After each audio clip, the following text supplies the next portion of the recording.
काही लोक सोशल मीडियावर एखाद्या गडाचा ट्रेक बघतात आणि त्यांनाही वाटतं की आपण सुद्धा हा ट्रेक केला पाहिजे. मागचा पुढचा कसलाही विचार न करता ही लोक ट्रेकला निघतात, पण त्यांच्याकडून काही गोष्टी विसरल्या जातात आणि मग त्यांना त्या ट्रेक मध्ये खूप अशा अडचणींना सामोरं जावं लागतं. तर हाच त्रास मला नवख्या लोकांचा वाचवायचा आहे. म्हणून जे कोणी नवीन लोक ट्रेकला जाण्याचा विचार करत असेल त्यांच्याकडे ह्या 5-7 गोष्टी असायला पाहिजे. त्याच्यामुळे तुमचा जो ट्रेक आहे तो एकदम सुखाचा, आनंदाचा होईल. जर तुमच्याकडे ह्या 5-6 वस्तू नसतील तर मग नक्कीच तुम्हाला ट्रेक मध्ये खूप अडचणींना सामोरं जावं लागते. जास्त महागड्या गोष्टी नाही, सगळ्यांना परवडेल अशा गोष्टी मी तुम्हाला ह्या व्हिडिओमध्ये सांगणार आहे.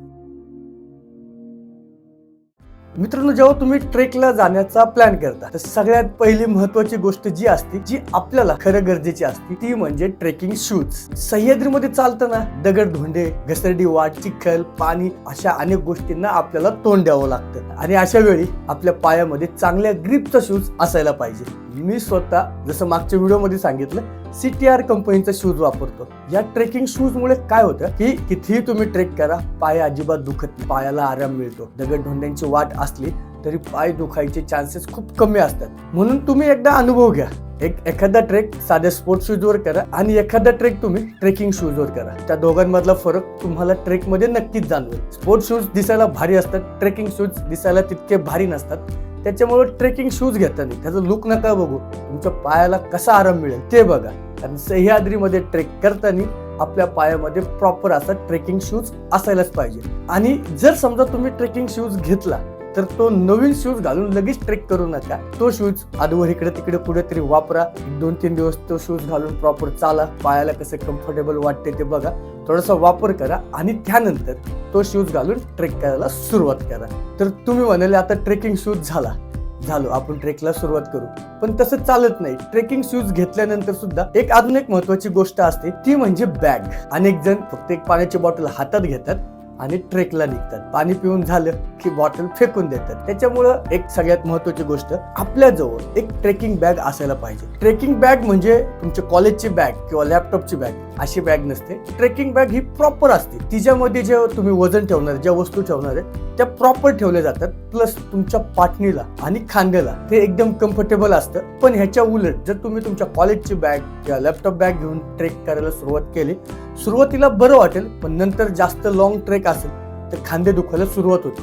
तर ट्रेकिंग बॅग काय असतं, खांद्यांना प्रॉपर ग्रिप असते, पुढे इथं बांधायला असतं, मागच्या साईडला सुद्धा जास्त घाम येत नाही. तर अशी ट्रेकिंग बॅग तुमच्या सोबत असायलाच पाहिजे. त्याच्यामध्ये खूप सारे वेगवेगळे प्रकार आहेत. 1 डे ट्रेक, 4 दिवसाचा ट्रेक, 10 दिवसाचा ट्रेक, अशा ट्रेकनुसार वेगवेगळी बॅग असते. एक मीडियम अशी बॅग जर तुम्ही घेऊन ठेवली तर तुम्हाला ती कायमस्वरूपी प्रत्येक ट्रेकसाठी उपयोगाला होईल आणि तुमचा ट्रेक हा एकदम सुखाचा होईल. त्यानंतर अजून एक महत्वाची गोष्ट येते. आपल्या सह्याद्रीमध्ये ना वाटा खूप चढणीच्या असतात, खूप उतरण्या असतात, खूप घसरड्या वाटा असतात. त्याच्यामुळे काय होतं, आपल्या बॉडीवर खूप मोठा ताण येतो. म्हणून एक गोष्ट वापरा, बऱ्यापैकी ट्रेकर वापरत नाही, पण जे अनेक वर्षापासून सह्याद्रीमध्ये ट्रेक करतात किंवा ज्यांना अनेक वर्ष सह्याद्रीमध्ये ट्रेक करायचं आहे त्यांना आपल्या गुडघ्याची काळजी असते. त्याच्यामुळं एक ट्रेकिंग पोल आपल्या सोबत असायला पाहिजे. कारण जेव्हा तुम्ही गड चढता वजन बॅलन्स होतं, गड उतरताना जेव्हा घसरडी वाट असते तेव्हा त्या ट्रेकिंग पोलच्या आधारे तुम्ही गड आरामशीर उतरू शकता. त्याच्यामुळे तुमच्या गुडघ्यावर लोड येत नाही, तुम्हाला ट्रेक मध्ये तुम्ही जास्त दमले जात नाही. कारण आपल्याला जास्त दिवस ट्रेक करायचे असेल तर गुडघ्यांची काळजी घ्यावंच लागेल आणि ट्रेकिंग पोल मुळे ट्रेक खूप सोपा होऊन जातो. माझ्या प्रत्येक ट्रेक मध्ये एक ट्रेकिंग पोल माझ्यासोबत असतो, छोटासाच असतो, नंतर तो मोठा तुमच्या हाईटनुसार ऍडजस्ट केला जातो. आणि खरंच जर तुम्ही ट्रेकला सुरुवात करत असेल तर ट्रेकिंग पोल घेऊन सुरुवात करा आणि ती सवय हळूहळू तुम्हाला मोठ्या मोठ्या ट्रेक मध्ये त्या ट्रेकिंग पोलचं महत्व समजायला सुरुवात होईल. त्यानंतर अजून एक गोष्ट येते, शूज मध्ये सॉक्स कंपल्सरी घातले पाहिजे. पायाची नख कंपल्सरी कापली पाहिजे. काही लोक काय होतं की शूज मध्ये सॉक्स घालायचे विसरून जातात आणि विसरून जाण्यापेक्षा दुर्लक्ष करतात. पण जेव्हा तुम्ही ट्रेकला सुरुवात करता, उन्हाळ्यामध्ये जर तुम्ही विदाऊट सॉक्सचा ट्रेक करायला गेले तर चालून आतमध्ये घाम येतो आणि पूर्ण पाय गरम व्हायला सुरुवात होते, पायाला फोड येतात आणि त्याच्यामध्ये तुमचा ट्रेक तुम्हाला खूप त्रासदायक ठरू शकतो. त्याच्यामुळे प्रॉपर सॉक्स सुद्धा त्या शूज मध्ये घालायलाच पाहिजे. कारण ही छोटी वाटणारी गोष्ट तुम्हाला ट्रेक मध्ये खूप त्रासदायक होईल. पायाला जर फोडबीड आले आणि गड उतरायची वेळ आली तर खरंच अवघड होऊन जातं. दुसरी गोष्ट म्हणजे नख. ट्रेक करताना पायाची नख अजिबात वाढलेली चालत नाही, नख कापूनच जावा, कारण एक छोटासा नख जर ट्रेक मध्ये दुखायला लागलं तर पूर्ण ट्रेकचा आनंद निघून जाईल. त्याच्यामुळे सॉक्स आणि नख या दोन गोष्टींवर तुम्ही लक्ष दिलंच पाहिजे. यानंतर पाचवी महत्वाची गोष्ट येते ती म्हणजे कपडे. मित्रांनो, ट्रेक मध्ये कधीही जीन्स पॅन्ट, फॉर्मल कपडे, फॉर्मल शूज घालून ट्रेक करू नका. सह्याद्रीमध्ये ट्रेक करत असताना तुम्हाला खूप चढायचं असतं, खूप वाकून ट्रेक करायचा असतो, झाडाझुडपातून जावं लागतं. त्याच्यामुळं trek pant, trek T shirt अशी जर कपडे असेल तर तुम्हाला चालायला, तो ट्रेक करायला एकदम कम्फर्टेबल वाटणार आहे. त्याचबरोबर जर तुम्ही फॉर्मल शर्ट घालून गेला, तो ट्रेक करून करून घामाने भरून जाणार आहे आणि घामाने तो शर्ट ओला होईल. ओला झाल्यानंतर चिकचिक चिकचिक होईल. ट्रेक मधला तुमचा आत्मविश्वास कमी होऊन जाईल. त्याच्यामुळे ट्रेक करताना प्रॉपर एक चांगला असा स्पोर्ट्स टी शर्ट किंवा ट्रेकिंग टी शर्ट वापरायला सुरुवात करा. प्लस जीन्स पॅन्ट जर घातली, चालून चालून तुमच्या मांड्यांचं घर्षण होतं, तिथं सुद्धा भयानक असा त्रास तुम्हाला होऊ शकतो.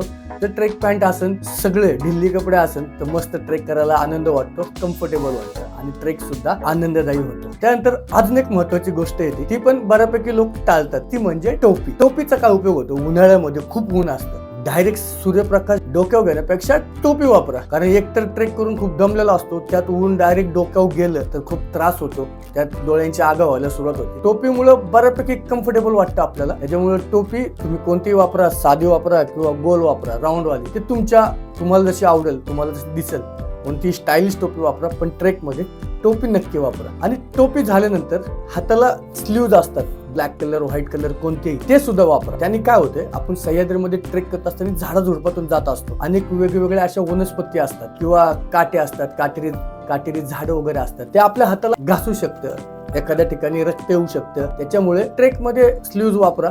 उन्हाळ्यामध्ये पण तुम्हाला याचा वापर होतो, दिसायला पण चांगलं वाटतं आणि छान कम्फर्टेबल वाटतं, लुक मध्ये पण थोडासा फरक पडतो. त्याच्यामुळे स्लीव्ज वापरायला सुरुवात करा. आणि सगळ्यात महत्वाची आणि शेवटची गोष्ट, एक गमछा तुमच्या सोबत असायला पाहिजे. तो तुम्ही बॅग मध्ये ठेवा, गळ्यात अडकवा किंवा पोटाला बांधून ट्रेक करा. एक गमछा सोबत ठेवा. गमछाचा उपयोग काय होतो? तुम्ही दमला, घाम आला तर तोंड वगैरे पुसू शकता.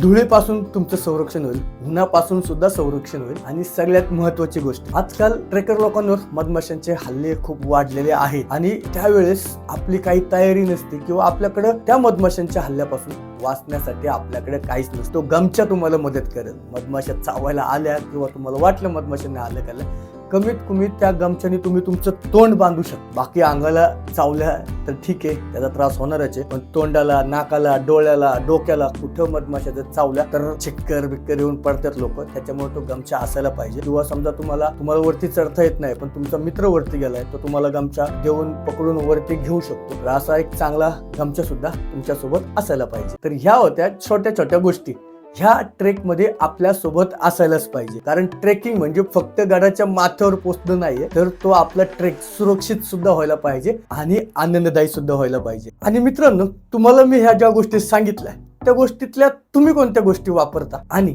माझ्याकडून काय अजून गोष्टी राहिल्या असेल तर तुम्ही कमेंट मध्ये आपलं मत नक्की सांगा, की जेणेकरून आपला व्हिडिओ जे बघणारे लोक आहेत त्यांना अजून काही गोष्टी ट्रेक मध्ये असायला पाहिजे ह्याची माहिती मिळेल. तर व्हिडिओ आवडला असेल तर जास्तीत जास्त लोकांपर्यंत शेअर करा. आणि हा पुढचा व्हिडिओ आपला ट्रेकिंग बॅग मध्ये काय महत्वाच्या वस्तू आपल्या सोबत असायला पाहिजे ह्या विषयावर असणार आहे. तर लवकरच तो व्हिडिओ तुमच्यापर्यंत घेऊन येतो. तोपर्यंत सगळ्यांना जय शिवराय.